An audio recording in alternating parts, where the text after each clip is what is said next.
So I was going to talk about what I do, what I teach on. I used to call myself a blogger, but I don't do that anymore. I try to educate. So everything I write now has a timelessness about it. So my blog, my site, which is canyonwalkerconnections.com, now has lots of resources. So if you want to understand compelling arguments for same-sex marriage or the verses, that's the kind of stuff I put up there now. But I was going to tell stories along that were the summary of what I taught yesterday, because what I taught yesterday was the history of religious and cultural discrimination against the LGBTQ community in America.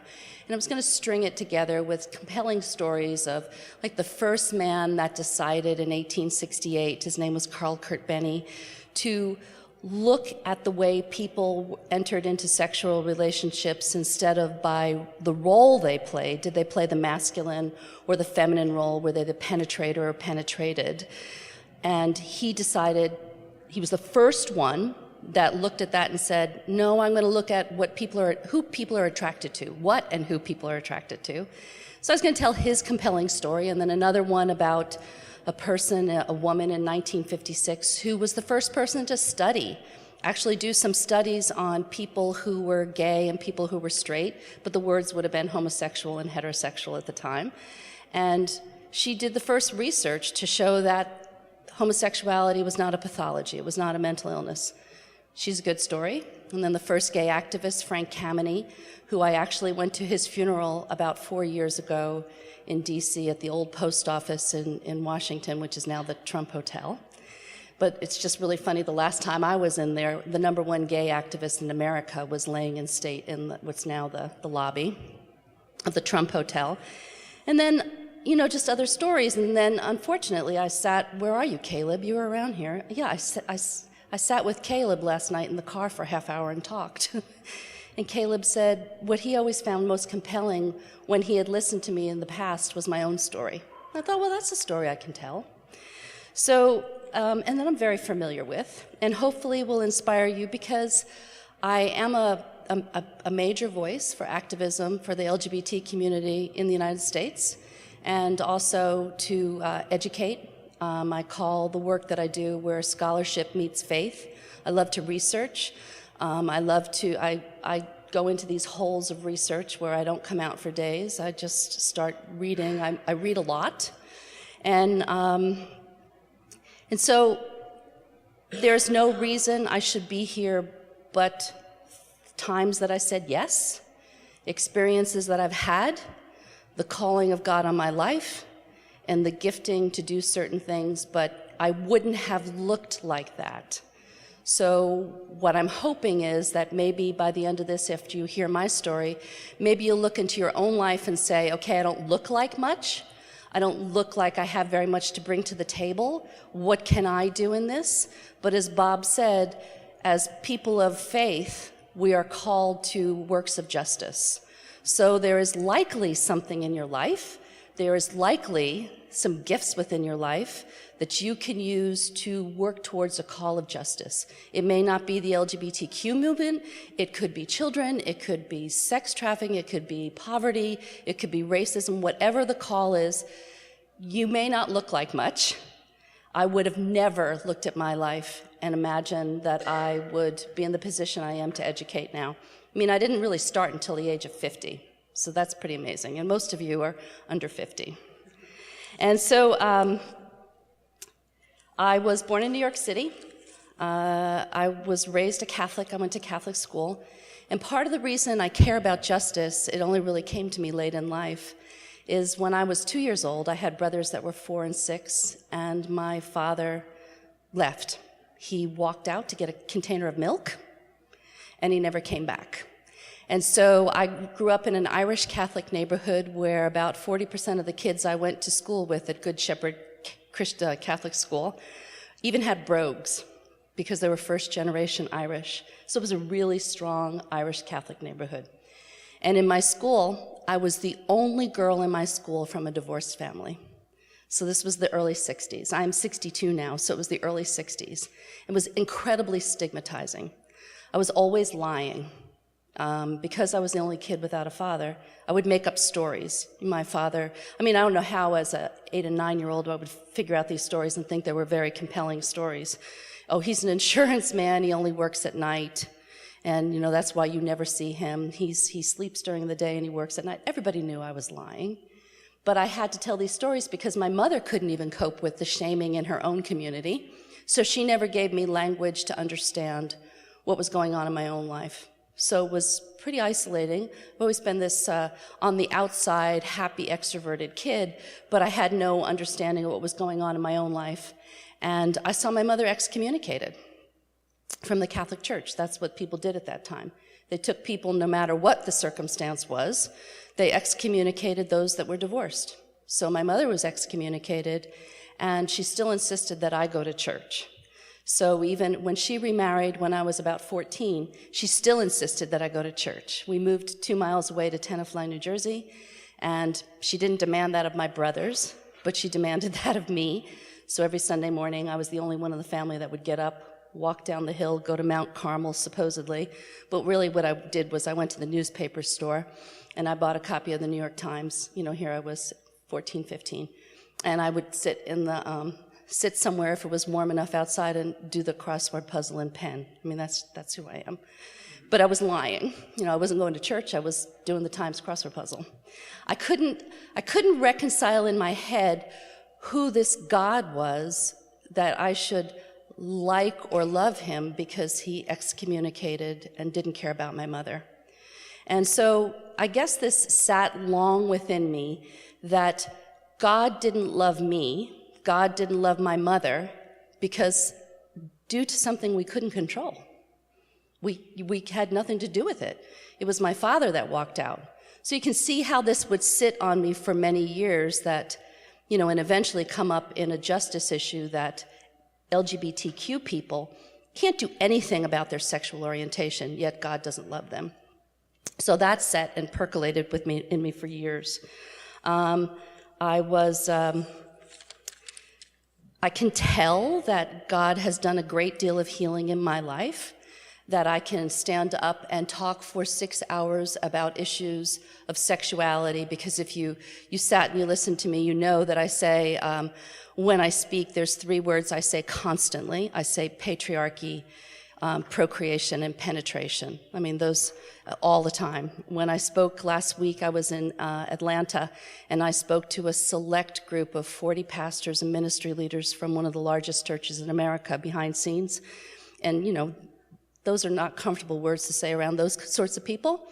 And to call them flat out, the 1930s definition, to call them sexual perverts, it's a funny line, but, when I talk about the history of sexuality, and my friend went in with me and he counted, and I said, penetrate 41 times in 2 hours, patriarchy 28 times, and procreate 17 times.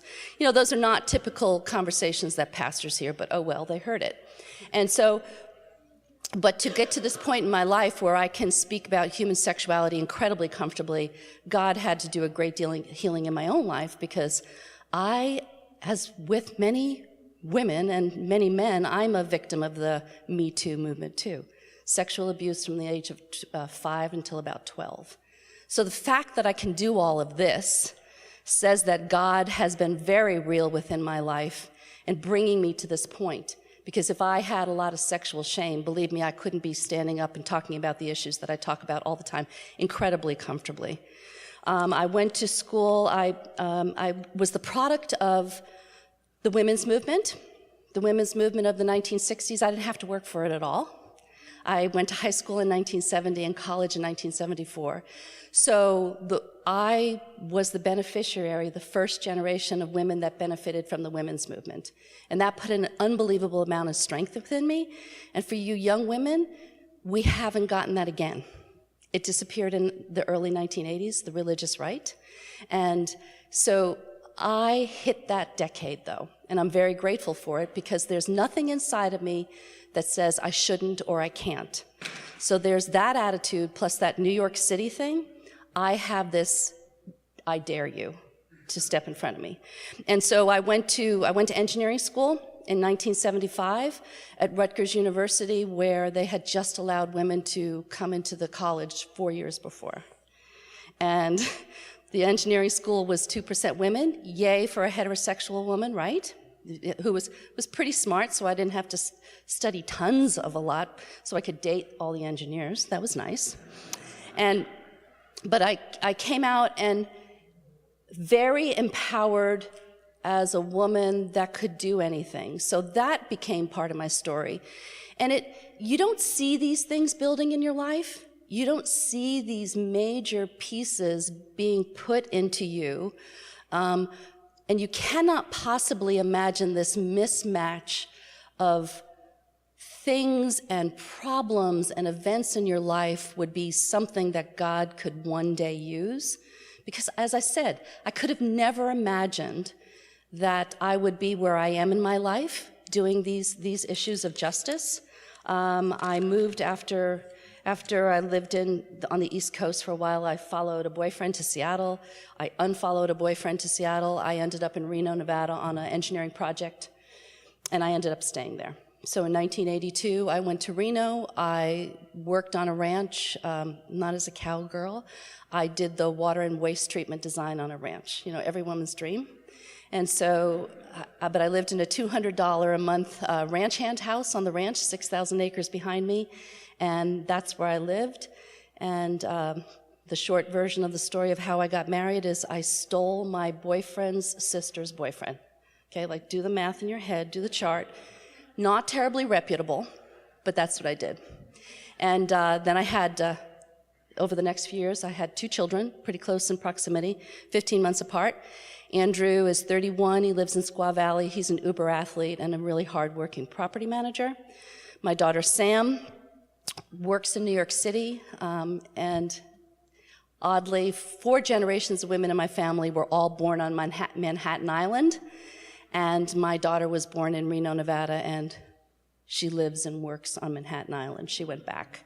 So I guess we have a strong pull within our family. I homeschooled those children, and they're pretty healthy, shockingly. But I homeschooled them, and I homeschooled them because I didn't want the world to infect my children. I am one of them. I am everything that are my greatest opponents now. When I was 18 years old, I went down to the Tenafly Borough Hall on my birthday and registered as a Republican. I was a registered Republican until the primaries of the last election. And I did that partially strategically because I'm constantly trying to look like the people I'm speaking into the lives of. Like, I can't be a Methodist. I have to be a conservative evangelical. It fits with me, but I'm trying to look like the people that I'm speaking to because I'm trying to lower all the objections I possibly can because my core message is fraught with tons of objections to a lot of people. So I homeschooled those kids. And the end, why I stopped homeschooling them, is my marriage of almost 20 years started falling apart. My husband was unfaithful. I did the right Christian thing. I forgave again. But I stayed within the marriage and I healed.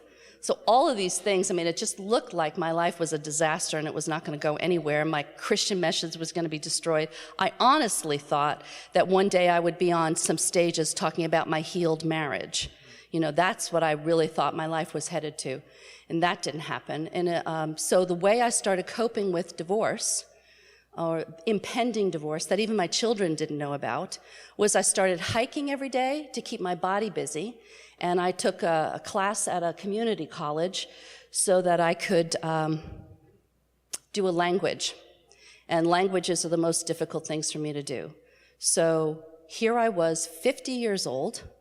I had never met a gay person that I knew of. Nobody had ever said to me, Kathy, I'm gay. Nobody. And within the span of a couple of weeks, on a hiking trail, I ran into a woman that I kept seeing, and her name was Netto, and I started hiking with her. And I actually said to her one day, I was walking down the trail, I didn't want to go home. My husband was doing a lot of yelling at the time, and I didn't want to go home, so I wanted to hike again. And I'd seen her enough, so I said to her, do you mind? I actually said to her, do you mind if I turn around and walk with you for a while? And she is my best friend. To this day, 17 years later, everything I'm not. Woman of color, very dark-skinned, Hispanic last name, Native American, Cochiti Indian, lesbian, and an atheist. And that is who God picked to clean up my act of judgmentalism.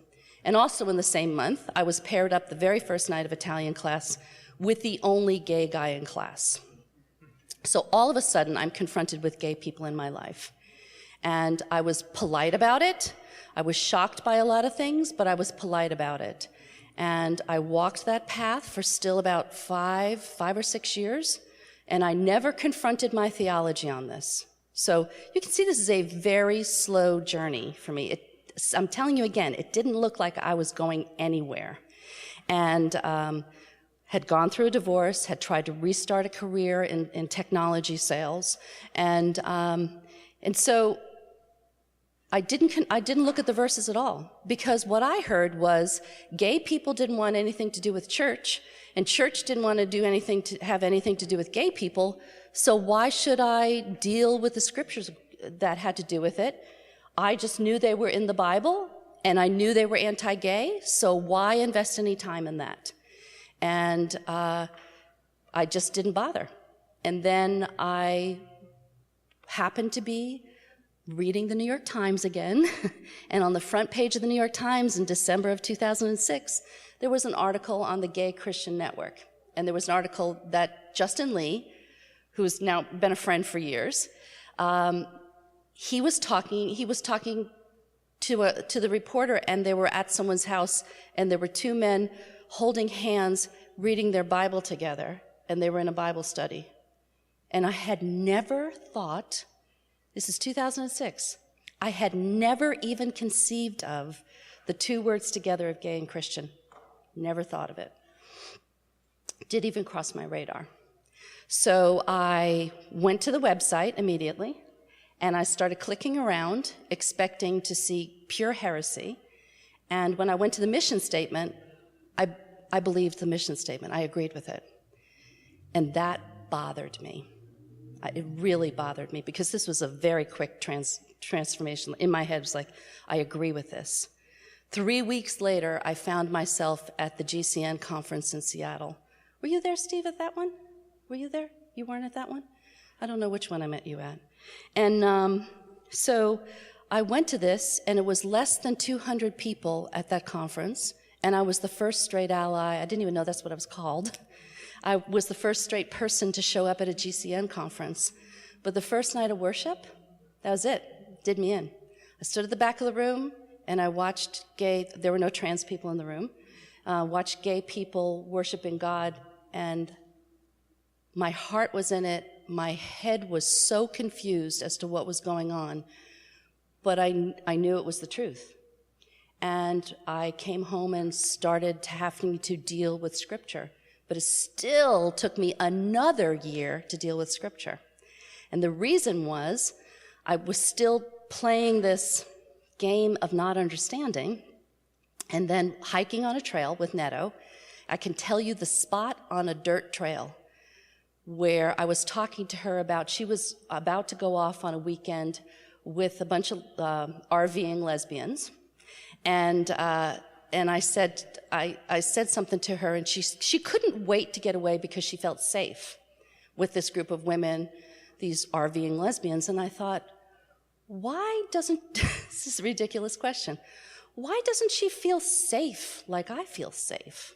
I don't understand why she feels so unsafe. It was still not registering with me.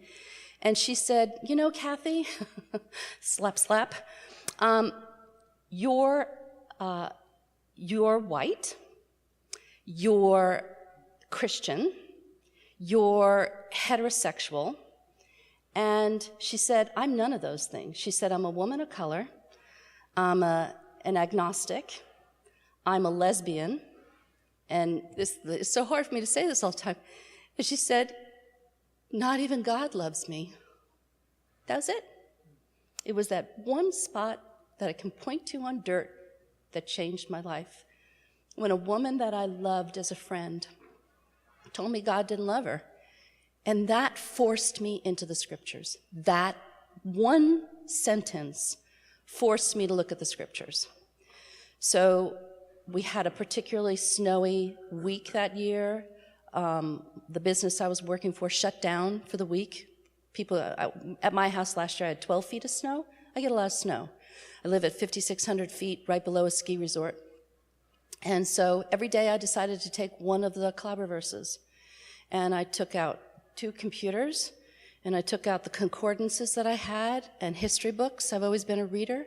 And I tried to think about these verses in context. And I took 1 verse a day. And at the end of each day, I was so devastated by what I read that I figured out by myself, and what I didn't see, that I was skiing around the neighborhood because I couldn't even get out of the neighborhood, and I was sobbing in tears at what had been done, because now it was real to me, and these verses didn't mean what I thought they meant. So this was in 2008, and I started this journey in 2001. So I'm not this incredibly, people see me as something like, she woke up one day, threw a rainbow boa around her neck and started marching. It was not like that. I was very conservative, living in the bubble, homeschooling my children, and it was relationship that did this. It was one relationship with one person that God picked out for me that met and matched my personality where I could hear her, on a hiking trail. I can hear on a hiking trail. And so my friends were confronting me about this. When are you going to tell her about Jesus?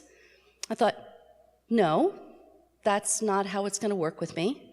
And when I wouldn't confront her about Jesus, in one day, my 3 closest friends, combining 67 years of friendship, decided they couldn't tolerate me anymore. And in one day, they all walked out on me. And 2 of them, because they had also, in this period of time, I'd been meeting them for 15 to 10 years of breakfast every Friday morning. These are my closest friends. And they just didn't want to be seen with me because people were thinking, because of the work I started doing, that I was a lesbian. And so my single girlfriends didn't want to be seen with me because people would think they were lesbians. And so they stepped out of my life as well. So it was a pretty difficult time because I still didn't know what I was supposed to be doing. I knew that I had this compassion for justice, but I didn't know what I was supposed to be doing. And in the beginning of this, there's a church in San Francisco, Freedom in Christ Church, Pastor Maria Caruana, and it seemed like that church community took me in to educate me. And they invited me to parties and plays. It's a 4-hour drive from Reno, so I was trying to be educated. And one of the wisest things they said to me, one person in particular, Ed Ness, said to me is, don't speak for us. Don't do that. So this was wise in 2008. People weren't having these conversations in 2008. I mean, it seems like they may have been talking about this for a long time. That's not true. People weren't talking about this in 2008, but they wisely said to me, which is what I would say to an ally now, don't talk for people, learn who they are first. So within community, I was safe enough to ask all my stupid questions.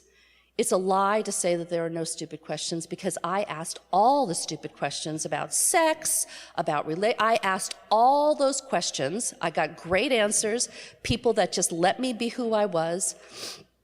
And I found that I was moving into a role within GCN kind of as the mother and encourager. So parents were still not showing up at conferences. I was getting so much mail from kids, because I was doing a lot of YouTube and short YouTubes, so much mail from kids saying, I wish you were my mother. You're the mother I wish I had. And at conferences, until about 3 or 4 years ago, parents weren't showing up, so I was the parent. And the odd thing is, and I don't know how I got skipped over, but my children are straight. I don't even have any gay cousins. I have no gay nothing. You know, a trans person would be a bargain, but I don't have anything. I have no trans, no gay, nothing in my family. So I was this role of mother and encourager within GCN for probably 10 years. And then it started shifting because I started asking deeper questions. I wanted to start addressing the conservative community about what they believed and what was the truth. So as I asked basic questions, I thought, I'll write a book.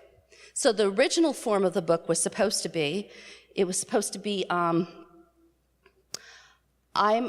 is who I am. I haven't always been this particularly nice, but then I had these events in my life. I figured it out.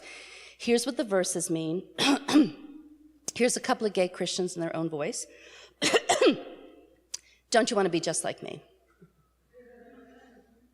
Fairly egocentric, or perhaps mostly.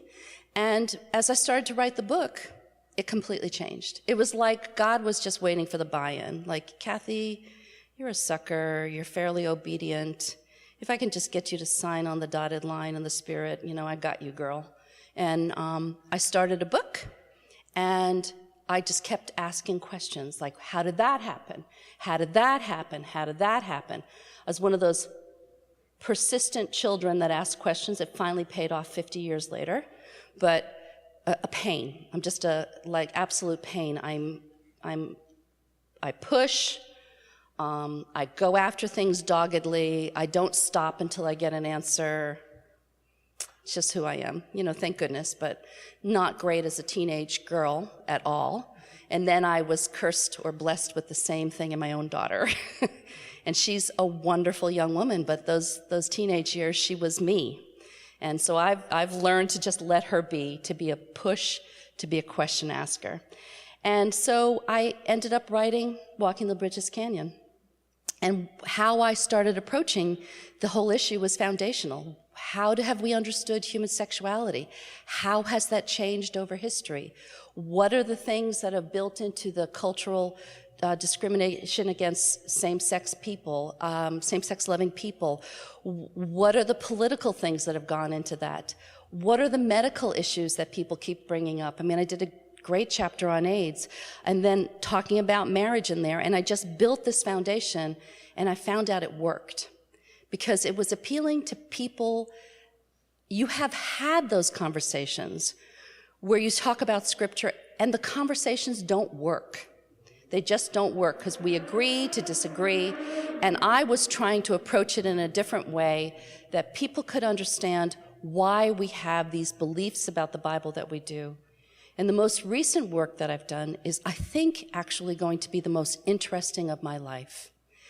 In last summer sometime, a friend of mine, a friend Ed Oxford, that had come to my seminar 2 different times, late in life, in his late 40s, he was convinced then that what I was saying was the truth. He didn't want to disappoint God, went to Fuller, and just didn't want to disappoint God. Had been a youth pastor, a missionary to Japan. And after the second seminar, he said, I think, you might be telling the truth. And he decided to come out. And then he became a fanboy of mine. And when I would go down to Southern California, he'd invite me to stay at his cottage in Long Beach. I'm not a fool. Of course I would. But then he started doing something very unusual. He took really seriously what I said about the word homosexual never appeared in any language in any version of the Bible until 1946 in the Revised Standard Version New Testament. And then the full Bible in 1952, Revised Standard Version whole Bible. And he started collecting, because he had the money to do it, old Bibles and manuscripts and concordances and dictionaries. And if you had been there yesterday, he had tables filled with these Bibles, some from the 1700s, concordances and dictionaries from the 1500s. And we started really seriously considering old documents. And then, of course, the next question that pops up is, I wonder what that original translation team was thinking about. And so in September, we went back to Yale University and we spent a week in the Yale archives. The head of the translation team was a man named Luther Weigel, who was the dean of the Yale Divinity School. And we had researched and we found out the translation notes were there.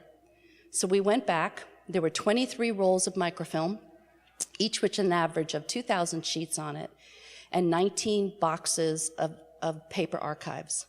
And we spent 5 days going through that, and on the third day, I found the only piece of evidence as to why they did it. It was so under the radar, but I found a letter going back and forth between a seminarian and Dr. Weigel as to why he put this word in the Bible, or why the translation team did. There was no malice attached to it. It was really an understanding of what human sexuality was at the time, which was very little understanding, which when I teach, I try to teach a progression of what people have understood. And because I understood what people in the 30s and 40s would have understood about homosexuality, I could read what he was saying and understand that there was no malice. We spent 5 days with this man in his archives, seeing his grocery lists, seeing his congratulations on your new baby cards. We saw everything. I got to know this man.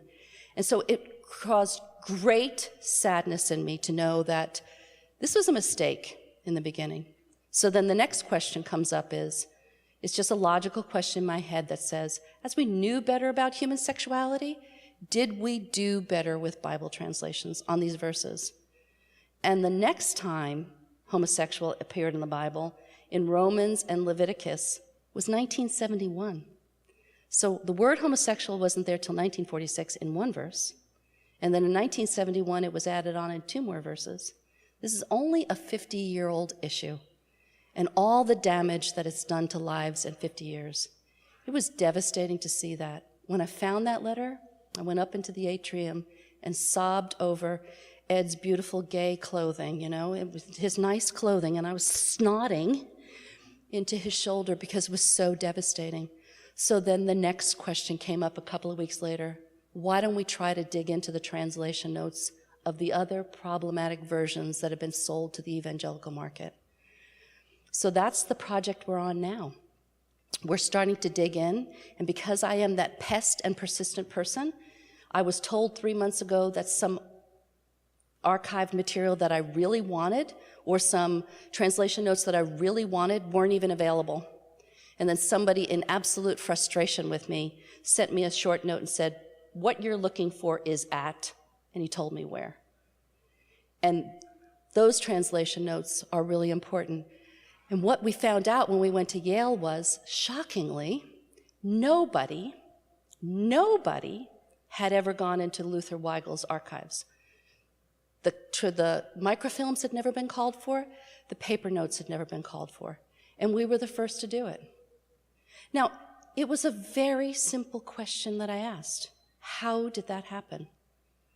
And that has brought both Ed and I to this position where we're probably going to make quite an impact in the evangelical world by confronting lies and showing how it happened. I'm pretty sure with what I know already that as we knew better, we didn't do better. I mean, it's not only just no, it's hell no. There's so much manipulation in there, and there's so much, if you go there, we will not promote your Bibles. If you don't do this, we will not promote your Bibles. I can say those things, but as I said, where I shine is academics and scholarship and faith. So I now am taking it as my job to prove this, because I want the proof of this. So we're going to be spending the next year going through archives and writing a book. And you would have never picked me out as the one that would do this. I took what I had. I took the gifts that I have. I just kept saying yes. I just kept showing up with the personality that God gave me, which annoys some people, but apparently God likes. And I took the opportunities. I did relationship with people. I opened myself up to questions. I opened myself up to answers that are not standard. And I took those things and I just kept walking. And now I'm an activist for justice. I wouldn't have seen this. So wherever you are, you've got gifts. You've got things that may not be the best stuff in your life. You have quirkiness to you. but you have also passions. And as Bob said in the beginning, we as people of faith are supposed to work for justice. Whatever that thing is within you, use it, because I was unbelievably unlikely to do this work. And my life now is very productive and will change. I am pretty confident to say this. I would have never said this 10 years ago, but to change millions of lives and to stop a pattern of destruction from conservative Christianity on the LGBT community.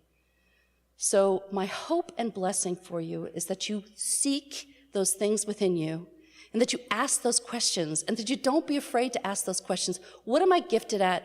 What can I do? God, what will you have me do? And it will unfold. As I said, I didn't start until I was 50. And ask the questions. But if it doesn't happen to you till you're 50, it doesn't happen to you till you're 50. So blessings on you. Do justice. Thank you. Thank you so much, Kathy. I'm going to read this into you just so I have a few questions, but for the sake of time, I'll just focus on my first one. So this is kind of a twofold question. So you mentioned the first activist in 1956 who determined homosexuality is not a mental illness. What was her name? Evelyn Hooker. Evelyn Hooker. Okay. Yeah. Do you know if this impacted the APA's stance at the time or thereafter? And also, I was wondering if you could explain what the qualifications are, maybe then versus now, on what constitutes a mental illness, and if this issue specifically shifted the definition. I can't speak to what constitutes a mental illness, but I've done a lot of work within that period. So the woman is Evelyn Hooker, and she actually was in LA. She was a night teacher at UCLA. She developed a relationship, again, it was a relationship, with a student in her class that was closeted gay, and his cousin, George. And then after the class ended, she ended up in a relationship. She and her husband ended up in a relationship with this gay couple, the homosexual couple. He wouldn't have said gay. And he challenged her. And he said, the APA says that we are mentally ill. That designation had really started in the 30s, the 40s, the early 40s, and had gone through, and she was even teaching it in night school. She was a psychology professor. And he challenged her and said, they say that we're mentally ill, but no one seems to have engaged us in real life. So she developed, she took 3 different tests that were accepted at the time, one of them being the Rorschach test, and she found 30 gay men and 30 homosexuals, 30 heterosexuals, and she gave them this test, and then she shuffled the papers and took the papers to the people that created the tests, and they couldn't pick out the homosexuals. And she was the first person in history that had ever done any scientific research. Was homosexuality a pathology? Was it a mental illness? 1956. She gave the results of the paper to the APA convention in 1956, at the end of this study, 3-year study. She was funded by the National Institute of Mental Health, which had just been formed. Within the National Institute of Mental Health, they lovingly called this study the Fruit Study, but she was funded by them. And she presented the paper to the full membership of the APA. Not, you could hear a pin drop, everybody listened, but they did absolutely nothing with it because she was a woman, right? She was not to be heard or understood. She didn't have the creds. She did, but not within the male community. And it took another 13 years for that paper, then the National Institute of Mental Health, after Stonewall, after Compton Cafeteria, after the Mardi Gras incident in San Francisco, when the gay movement just started burgeoning, the National Institute of Mental Health turned back to Evelyn Hooker 13 years later, and they said to her, okay, can you write a paper for us, because we've got the hippies, we've got the women, we've got the civil rights movement, we've got all of these groups coming out, gay people are starting to come out, how do we handle it? So she wrote another paper in 1969 for the National Institute of Mental Health, which is under the federal auspices of the federal government. It was under the Nixon administration, and the Nixon administration made a decision to hide the papers, to hide the report. And then some gay person that was in those caverns where the report was hidden published an unauthorized copy of the report. And it was finally proof in 1970 that gay people were not mentally ill. So it was the slow progression within the APA then for the next 3 years to depathologize it. It's a great story filled with lots of humanity. It was eventually one person, again, it's always one person it seems, the head of the nomenclature committee that said he was impacted, and that story is in the book. He was impacted and he went back to his hotel room with a gay activist and they rewrote the definition of homosexuality and depathologized it in 1973. So, and then it started a progression coming out of pathology. Over the next 3 years, they wanted to slowly do it so that people still had access to mental health care. So it was slowly done, just the same way that it's been done with transgender people. They're still calling it dysphoria so that they can still get access to mental health care. It's not a sickness, but they're calling it an uneasiness so they can still have access, which is something I agree with. And so it was slow, but not part of your question.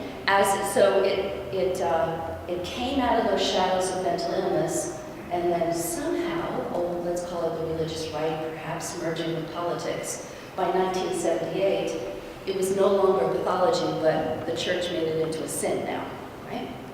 Because before that it was just a pathology, now it's a sin. It's a horrible progression. This question may stem from my own pessimism, but at the end of your talk, you mentioned that this new work that you're doing about getting to the bottom of when and where the errant translations of homosexual came from in the Bible. And while I'm sure that there are some number of Christians who truly in their heart of hearts would like to include gays and lesbians in their congregations, but just feel totally constrained by Scripture, that for that small number of people, your work would allow them to break through their last barrier. So the reality is, in today's atmosphere, if a pastor comes out as affirming, typically within 2 to 3 months they lose, and we're going to say he because it's congregations with he's. He will lose about 40% of his congregation, which sometimes equates to more than 50% of the money coming in because it's the top money givers that are walking out the door. So that's typically what's happening. But there's a lot of pressure going on from other avenues that have never been going on before this. So we have not only gay people coming out and visibly, with the witness of their lives, they're clearly Christians that we can't deny anymore. There's tons of resources out there now that are helping people through this conversation, whether they be in media or they be in books, in lectures. And then another huge piece of this is something that we didn't have until about 4 or 5 years ago, parents. Parents sitting in every congregation, in every state, that are for the first time sticking by their children. This was not happening 5 years ago. If you came out as gay, your parents, for the pressures on them within conservative churches, were siding with the church. So these pressures are all happening at the same time, and pastors are listening. I believe that the pastors that are educated and are seeing these pressures going on are being compelled by what they are hearing. And as I alluded to, just last week, I sat with 40 pastors and ministry leaders of one of the largest evangelical churches in America. And at the end, so I specifically did a 2-hour presentation to them. And I hit my mark, Erin. I know I don't often hit my time mark, but 2 hours and 2 minutes. And I was told 11 people in that room were not happy that I was there. But because I presented such a compelling academic argument where they could see where this went, they would have to be very dishonest within themselves to have not been moved. And I saw every person in that room completely lean in to what I was saying. because they could see what happened. So this is not something I can do with a meme or a cute little saying or a 3-second video. It's got to be something where people are willing to listen to foundational work. And if they are intellectually, Christ-centered, academically interested, and they have the hearts of a pastor, and they've seen enough of this, when they listen, they are compelled. So I have lots of hope, but it's only going to be the ones that are willing to risk, that are really saying, what happened? And so I'm trying, my next effort will be to get this 2-hour video made. They took the 2-hour video to pass around within their congregation. They have to pass around within their leadership. They have a leadership of 700 people. Leadership. And so the fact that a big church like that was willing to let me in the door after 14 months of being a pest, they were willing to let me in the door, that's a big risk for them to take. And pastors are taking this risk. And the more pastors that do it, I go to a church that's fully affirming, but 2 years ago they weren't. And I went over there, I left my church of 25 years, because I couldn't even say when I walked in the door what I did for a living. And when I spoke publicly, I couldn't say the name of my church or even the name of my pastor. They completely dissociated from me. But they let me come every Sunday. And so I started going to this other church where I heard there was movement. And within 2 years, 2 weeks ago, the pastor did a gay wedding. It happened to be his own son, but he did a gay wedding. And those things the shift is happening. I can see it because I'm on the inside. And I'm very hopeful that it's going to shift. But the pastors that do it, it is a huge risk. And I think it's just going to be a question of, does their Christian integrity override the fear of financial risk, right? Yeah, I'm skeptical with Colin, but I'm optimistic with you, Kathy. Yeah. Anyone else? Yeah. Sorry for my scholarly lack of information, but I wanted to ask a specific question about the first time the word appeared, and what, because I don't even know which verse that is. Okay. And then what was it before in the prior English versions? So it's in the Revised Standard Version. It's in 1 Corinthians 6, 9 through 10, and there's 2 Greek words in there, and they are arsenokoite and malakoi. It was the first version of the Bible that those 2 words were completely combined. One of them, the best meaning of it is those who sexually exploit others, which would be arsenokoite, for power or control, and malakoi would be those who take the social and sexual position of a woman. So to be a woman before about the 1890s was a repulsive, disgusting thing. So if a man even had the attitudes or disposition of a woman, which is very complex, all those things that have to do with femininity that we know, that women are lust-filled and they cheat and they lie and they're excessive in everything they do. Yeah, that's the definition of a woman. So if a man were to have those dispositions and take the position of being penetrated, he was operating in the feminine, and that word was malakos.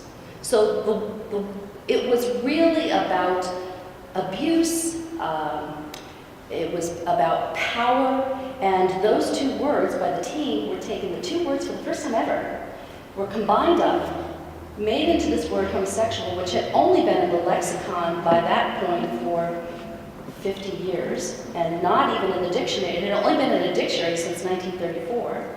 But in 1946, it ended up in the Bible, and it combined up. And typically before that, in almost every version of the Bible, it was abusers of others, those who abuse themselves, and those who are penetrated like a woman.